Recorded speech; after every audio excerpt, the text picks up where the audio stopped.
Hello, everybody. Welcome back to another episode review of the Bad Batch series, which airs on Disney Plus every Fridays. This episode is an episode 10 review, and the name of the episode is called Common Ground. I'll be one of the hosts breaking down this episode. My name is Bogz. I thought I got that right that time. To my Always right towards here. the candle box. Always Yeah, towards no, I the just candle. to my, but even it confuses me here because it's there, and yeah. Anyway, it's the whole thing. But yes, my fellow co-host is Sol. Today, how you doing?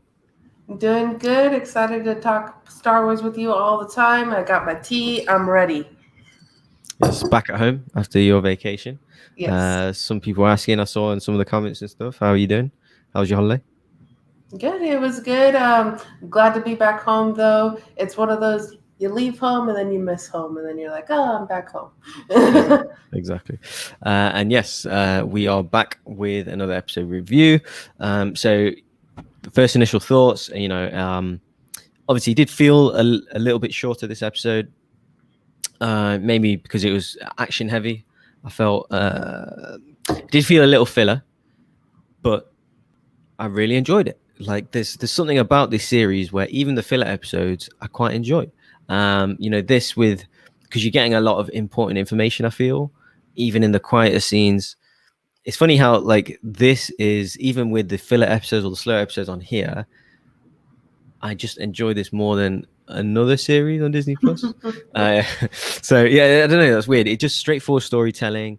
In the Star Wars world, you got droids, you got planets, you got clones, you got aliens, just the whole Star Wars thing, lore, tie-ins, and it's just straightforward storytelling, and I just really enjoy it, and I just had fun with it. But what about you? What's your overall thoughts on the episode?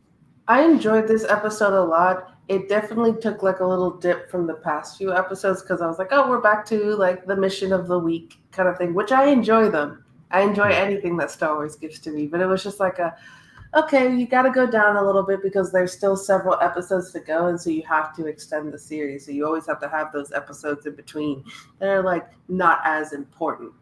And so to me, it's not as an important episode, but it's still a very enjoyable one. Yeah, definitely. And so yeah, it was 26 minutes with credits. So, but yeah, it did seem shorter. Yeah. Because like I said, maybe it was action heavy, but let's get into it anyway. So we start off on planet Raxus, where the Empire are basically almost taking over a planet where they're trying to enforce a regime, or their regime, over obviously over the galaxy, but on this particular planet we see some kind of imperial lieutenants, I don't know, like giving some kind of speech, and the clone troopers are surrounding, or like a crowd of civilians, as they're kind of enforcing the imperial regime. And then we have a new character, Senator Avi Singh, which was a nice callback. It's clearly an Indian name, so that was nice. Yeah, Avi Singh tells the crowd that he will not oppress them. He was initially seemingly going to kind of join forces with the Empire. Then he kind of pushes back and says, no, we'll fight against these invaders. And then the clones that are surrounding this crowd of people, they kind of close in on them, and they arrest him, the senator, and kind of not allowing him to do the whole free speech thing. So showing that the Empire, again, showing the transition from the Republic to the Empire, showing that they're not allowing people freedom of speech, and they're literally oppressing people. So interesting kind of seeing these scenes that we haven't really seen in the movies, or a lot of the we only see glimpses of this in some of the TV series. So and then we head to Pantora with the Bad Batch, where they enter Sid's bar, where they're given a mission to extract this senator, which is Senator Avi Singh. Again, which is, every time I heard it, I thought it was quite nice, because the only time I have really heard an Indian name in like sci-fi before is Khan in obviously Star Trek. Khan Noonien Singh as well, so I just thought it was a nice little thing there. And then they head to the planet Raxus, where they which was previously aligned. Sorry, the mission has been obviously to try and rescue this senator, which Raxus has been separately aligned with separatists. So before going in, they know they're gonna have to overcome several things to get around this. And then obviously Hunter initially has a problem with this mission, and kind of breaks it down with Sid. And Sid explains, you've got a debt to pay. You have to take the job. and then Omega, they kind of tell Omega to stay with Sid at that point. And then so before they land on Raxus, though, I want your thoughts on the opening of the episode, seeing the senator, seeing the crowd, seeing how they're trying to already oppress people. So it's showing that we're way past now Revenge of the Sith. This is a certain amount of time have passed, maybe if it's a couple of months, 6 months, a year, something along them lines, and then seeing the Bad Batch accepting the mission where, they still owe a debt to Sid. So what are your thoughts on them seeing? One thing I love about Star Wars, too, is also the politics of Star Wars. And when you think about like where the separatists are, is that so you have a republic that allowed for the empire to grow and allowed for someone like Palpatine to be in charge. And so when you look back at that, watching like the prequels and stuff, you're like, okay, the republic wasn't 100% correct with everything. And you can feel for why people might want to join the separatist movement, even people like Cassian Andor. And so it's kind of funny, too, that you have the Bad Batch, like, I don't want to help separatists. I don't want to help the separatists because we fought against them. And the person who had the most problem with this is Echo, because kind of like Hunter and Wrecker and Tech, kind of was just like, okay, we got to do what we got to do to be able to pay our debts, where Echo very much multiple times in this episode is like, we shouldn't be doing this. And kind of we saw that earlier in this season, and it's because Echo is a normal clone who then just got enhanced through like torture. Machinery and torture and stuff. Yeah. So it's kind of, that part was the most interesting to me, is like Echo is really, really not okay with this. And he seems to not be okay with a lot of things. And I wonder if he's going to separate from the Bad Batch and maybe join Rex, maybe like there might be a huge argument that comes out in future episodes. So I think it's planting seeds for that. Yeah, it's definitely interesting. I do love the politics in Star Wars. There's something about it. Even even throwing back all the way to the Phantom Menace. Even as a kid, I liked the politics. I didn't always understand it, but I just enjoyed hearing about trade federations and bills getting passed and elections and whatever. I just found it super interesting. It was a way for me to understand politics going into growing up. So it was a nice way in there. But and then the Bad Batch land on Raxus, where they meet the contractor who's assigned them the mission, which is RA7 droid. The name is GS8, which these kind of droids are assigned to senators and politicians. They're not as smart as like a protocol droid like a C3PO, but they're proficient in some ways. And the Sid and Omega have a certain clash in the bar where she kind of calls Omega useless, and kind of that's why you're not going on this trip. So you could tell that it was going to come back to that scene where she's kind of going to make up for it in some way or something like that. But yeah, it shows that she's getting picked on a little bit at the bar with Sid and stuff. So we were obviously going to revisit them scenes again. But back on Raxus, where they make their way through and they kind of come up to other stormtroopers, where you have to get through other stormtroopers to obviously meet the senator. The Bad Batch just show how much more efficient they are and effective they are than regular stormtroop clones at this point. And then it's almost like a stealth mission. I feel like a little bit of espionage, like a spy thing. Like they're kind of assigned to kind of get this individual. It's like Mission Impossible type thing, and just showing the overall skill and strategic strengths. And it did feel like a video game mission, but I liked it. It was like watching engine footage of a video game. Them going through every kind of different scenario, on top of tanks or on the ground, or getting outnumbered, or using their blasters, and just different variations of clones on a mission. I thought it was super fun. And then they also show their compassion to troopers as well. I felt where they stun them instead. Troopers are trying to blast them with their blasters, and they're stunning them. They obviously know they are their brothers in effect. So they're it's like they know that they're under mind control, and they kind of have some kind of mercy when even they're trying to take them out for this bounty. Literally have the same note here in my notes. Yeah, exactly. They made a clear point of it, and then we cut back to Sid and Omega as they're starting to play Dejeric, which is the kind of I don't know what you call it, the virtual chess game, the comparison that they play in A New Hope, of course, and several other movies which they play on the Millennium Falcon. And this point, we start to see kind of Omega and her kind of gifts, her strategic gifts, like of being, she's almost hustling, like where she's kind of won Sid money, playing this game, and we see that these extra skills that she's got that we've seen in several episodes where she's kind of beyond her years. And at first I thought it was force sensitive. I don't really think that anymore. I think maybe it's just like a certain mutation that she's got, because obviously Django is strategic, he's smart. Obviously we see that in Attack of the Clones of how kind of forward thinking he is and outsmarting Obi-Wan and trying to figure his way through the galaxy. So maybe it's just like a certain mutation of that, I thought. But and then the kind of senator. Well, before we go back to Rexus, what are your thoughts on seeing the close on Rexus trying to get the senator, going through the stormtroopers, and also the stuff with Omega playing Dejeric as well? Yeah, the main note that I had in there is that they're stunning them or they're like incapacitating them in some way instead of actually like killing them because they are their brothers. So that was like the main note there, is that they still have that compassion for them even though they are fighting against them.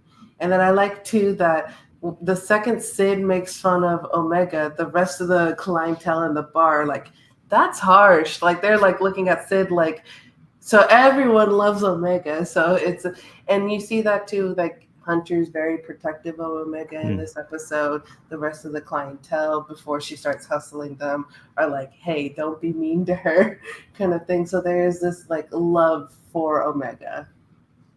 Yeah, definitely sweet. And she's trying to, I think even the way Sid's behaving, she's trying to tough her up, going into missions. And they left her behind because they feel maybe she's too vulnerable or like soft a little bit. So I think it was as an action to her behaviors, a reason. And Sid stands up for her later at the very end of the episode. Definitely, yeah. And then we call back to Rexus, where the senator is refusing to cooperate. We see him nearly get interrogated by an interrogator droid, which of course we see in Empire Strikes Back and in New Hope. And we see him. We kind of see the Empire really coming into effect now, where they're torturing people. So, like I said, this is not straight after Revenge of the Sith. They've implemented, these policies in trying to implement their regime, taking over planets, putting inhabited chips, marking people, marking things, putting interrogator droids on senators. This isn't like 2 weeks after. This is a certain period of time after. And then kind of Bad Batch enter and stun everyone and basically rescue the senator. Bad Batch then stun troopers, kind of, again, different kind of scenarios, with walkers now, just showing that their kind of overall skill and fighting ability and strategic elements, and then just showing how much superior they are to other clones. They reach the ship, and then they kind of convince the senator to escape. He didn't want to leave his people, who he's leave his planet basically, but they kind of explain to him, listen, you can fight another day. Let's save you first, and at the same time they can get their bounty for it as well, and then get the prize for it, and then they can they can get up a plan and maybe help him. Who knows? At this point as well, I've realized this is absolute almost Pixar quality, because they're in the forest at this point as they're escaping. That's where they've landed their ship. Throughout the episode, seeing all the gear, the lighting, the planets, the shadowing, the music as well. Like, it's literally, and that's the best way I can describe it, is Pixar quality. It's like, literally watching a new Pixar movie. It's like, this is the level that we're seeing on a weekly basis in a half an hour TV show. So I do love that. And then basically, to kind of end the episode, we head to Pantora again, where we see Omega and Sid playing Dejeric against a huge crowd, making money, kind of gambling in a way, I guess. So, and then Omega kind of, again, showing that she got like some kind of an advanced mind, some special mutation, to play this good at such a young age. We see it numerous times throughout the series so far, how smart she is. And then kind of Sid tells her, she's a natural at this. She's never seen anything like it. This is like a wink for me, like something's coming, like we're going to get some reveal as to what's going on here. We're going to learn finally why she's so special. Yeah, exactly. And then there's, again, much more to Omega. Don't think she's force sensitive, but it's kind of sprinkling of that, or some kind of extreme intelligence. And then it's explained that Omega's paid off the debt to the Bad Batch, so they don't have to go on these little missions, run these errands for her anymore. And again, she's kind of done them a favor, even though they've left her behind. So, and as well, it's a message I feel to us that they're going to move away from Sid and that planet and Sid's bar, so they go on bigger and better missions, basically moving forward, because they've got much more important story arcs to deal with. So yeah, and that kind of ended the episode. So overall thoughts on them escaping the planet, speaking to the senator, him not wanting to leave initially, they convince him to, going back to Pantora, and then seeing them playing the game, Dejeric, and then gambling or making money for Sid and paying off that debt that they had outstanding. Did a nice gesture there, and then they've kind of Hunter's kind of, they've played one last game to say, okay, we'll never leave you behind again. So kind of sweet moment to end it. But yeah, overall thoughts on the ending of the episode. The ending makes me go, this is why this is not a filler episode for me. I think we're going to see this senator again, because he agreed to go off with them, and I feel like maybe that's the next arc that they're going on, because I do believe too they're going to get away from Sid. Omega has paid off the debt, which Hunter at first was just upset seeing like all the people around, upset that Omega was gambling, said, I told you to keep a low profile, and that's when Sid said, she's paid off your debt, so your guys are free to go now. And so I very much think that they're going to leave the bar, they're going to go off on whatever story arc they need to go, and maybe that's with this senator, maybe that's with Rex, maybe that's with whoever.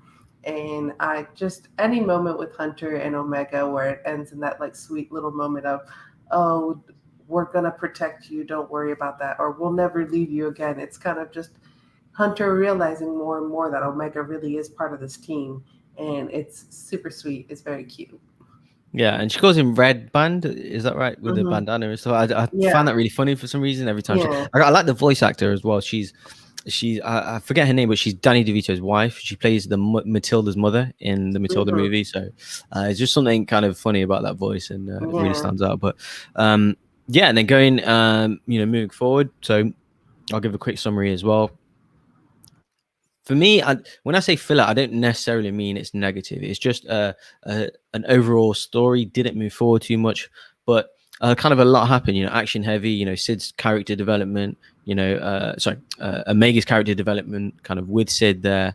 They had a really fun mission on the planet there. That lots of callbacks to the original trilogy. I thought it was super fun. Cool episode, looks absolutely beautiful. I actually find it quite funny as well. There's so many times I laugh in this episode. It's just straightforward Star Wars storytelling, which I really love. So I'm gonna give it like a solid 7.5. I thought it was pretty decent. A couple of theories moving forward. So I think looking forward, I mean, just the more I see of this Omega stuff, just the more I think she's connected to Boba Fett. And so, well, she literally is, but obviously just pretty much like a girl version. But I just feel like we're going to see him more and more. And there's the only difference is, she's a girl, he's a guy. So they're going to come up with some kind of way to meet, or they're both I just really want to see him. Clones. Yeah, and how. Although she technically is altered because she's a girl, but yeah. But but not like, Yeah. I don't know, like she has no mutation, right? Or not, she's not sped up, she's not aged up or whatever. So it's more as natural as you can be, I guess. But just moving forward, like, what is their relationship going to be? Like her and Boba Fett, anything to tie up, moving forward in other series, Mandalorian, Book of Boba Fett, any other, because she's with Fennec Shan as well. So there's lots of tie-ins there. So exciting things moving forward. And then who else we're going to see, because they mentioned it at the start of the episode as well about bounty hunters, coming to get her. We've seen a few already. Any chance of maybe more? You don't know. Vader. Are we going to see the Emperor at all? So lots of exciting possibilities moving forward. But yeah, please give your overall summary of the episode, a ranking if you want to give one, and any theories moving forward. Before I give like the full summary, I have a question for you. Do you think an adult Omega will show up in the Book of Boba Fett? Possibly. That's what I was thinking. Like, we're seeing Fennec Shan is, the middle bridge where there's no way Fennec Shan meets, I don't know, just meeting clones and Omega and Boba Fett, and they're not kind of talking or mentioning to each other. So they seem that they've just explained in other episodes that Boba Fett is missing. So I presume he's going to show up at some point, or they're going to try and find him. Maybe go look for him because he's the closest thing to Omega. He can maybe give her some answers that she's looking for. Who knows? But the Book of Boba Fett, I don't know. I think in this series, Boba Fett will show up. In Book of Boba Fett, I hope so. But that is quite a way away after this series. So maybe it's definitely a possibility. Do you? For me, I'm kind of thinking more and more just because of Fennec Shannon. I think it's not the last that we see of her. I think we're going to see Fennec Shannon again. And I think we're going to see this like kind of warring of like the people on Kamino, the ones that want to protect Omega and the ones that want to use her for phase 3. And so I feel that we're going to get some more of the bounty hunters there. I wonder who else other than Cad Bane. I'm sure that they have someone other than Cad Bane also coming after her. So I'm excited just to see what it is. I really don't have any theories other than like we're going to see phase 3 and we're going to find out why Omega's special. I don't know exactly when, but I know that that's coming soon. Yeah. I just keep feeling like to get her away from the Bad Batch, even though Fennec Shan has and Cad Bane have kind of took her away relatively easy. Like there's going to be a tough way to get her away from the Bad Batch. So I'm thinking you're going to need some kind of strong force, whether if it's another bounty hunter, someone like Vader, Crosshair and his crew, who knows. So it's going to be exciting times moving forward. But that's it, everybody. That's been our episode 10 review. Thanks for watching. Please like, comment, subscribe, put in any theories you have or thoughts on this series overall. So we're really enjoying it. It's really fun. Definitely deep in the Star Wars world. I believe there's about 6 episodes left. But yeah, interesting when this finishes. There's nothing else scheduled right now for a release date. So I'm hoping we get something before this series finishes. But anyway, thanks for watching. Yeah, like I said, we've got other reviews as well with Loki. We've got trailer reactions and movie reviews coming this next week. So hop along for the journey. But see you all next week for another breakdown of the Bad Batch series.